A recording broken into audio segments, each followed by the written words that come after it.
The Anderson family had always dreamed of escaping the chaos of city life. When they stumbled upon the secluded house on Whispering Hill, it seemed like a dream come true. The house, with its ivy-covered walls and ancient oak trees, exuded an old-world charm that was impossible to resist. But as they signed the papers, the real estate agent's smile faltered for just a moment, and a shadow of unease crossed his face. From the very first night, the house seemed to breathe with a life of its own. The wind howled through the corridors, carrying with it faint, disembodied whispers. Sarah Anderson woke in the dead of night, her heart pounding, convinced she had heard someone calling her name. Michael dismissed it as the house settling, but Sarah couldn't shake the feeling of being watched. Emily, their young daughter, was the first to see them, the shadowy figures that lurked just beyond the edge of the light. She spoke of a woman in a long, tattered dress who stood at the foot of her bed, her eyes hollow and filled with sorrow. Emily's once cheerful demeanor turned to one of fear and anxiety, and she refused to sleep alone. One evening, as Sarah was exploring the attic, she discovered an old, leather-bound journal hidden beneath a loose floorboard. The journal belonged to Eleanor, a woman who had lived in the house over a century ago. Eleanor's entries began with tales of joy and love for the house but grew increasingly frantic and paranoid. She wrote of ghostly apparitions, strange noises, and a sense of impending doom. The final entry was a chilling warning: "The house is alive. It feeds on our fears. Beware the lake." That night, the whispers grew louder, echoing through the halls like a sinister chant. Sarah and Michael woke to find Emily's bed empty, her window wide open. Panic set in as they searched the house and grounds. Desperation led them to the edge of the lake, where they found Emily standing at the water's edge, her eyes vacant and unseeing. As they approached, a spectral figure emerged from the mist, its form shifting and flickering like a candle in the wind. It was Eleanor. She reached out to Emily, her voice a haunting whisper: "You must leave this place." With a final, anguished wail, Eleanor vanished into the night, leaving Emily in her parents' arms. The Andersons fled Whispering Hill that very night, never to return.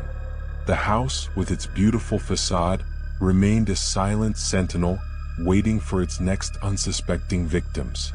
And the whispers continued, a chilling reminder of the darkness that lurked within the walls of the house on Whispering Hill.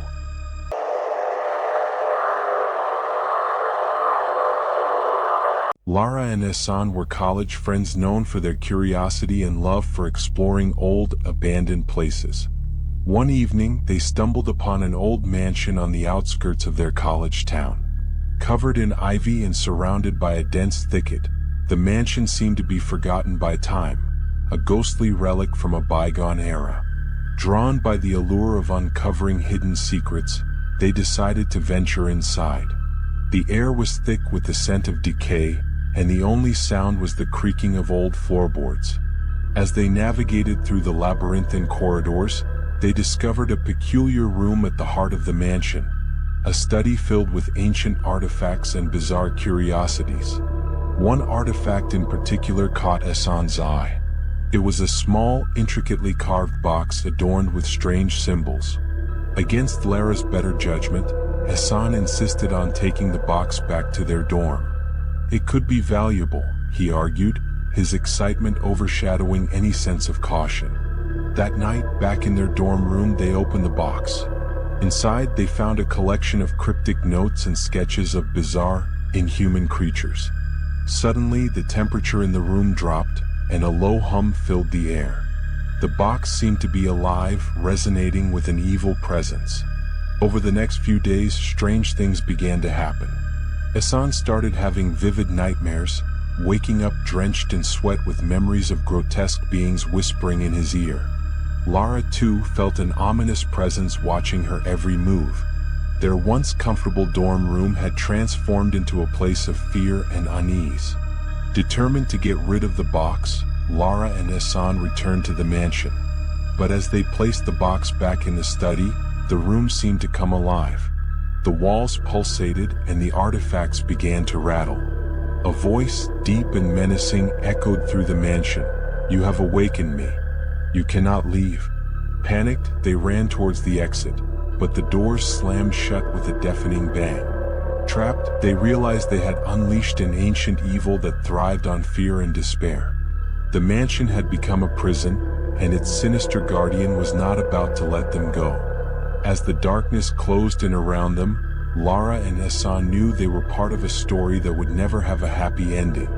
Their curiosity had led them into the grasp of something far more malevolent than they could have ever imagined, and now they would pay the ultimate price.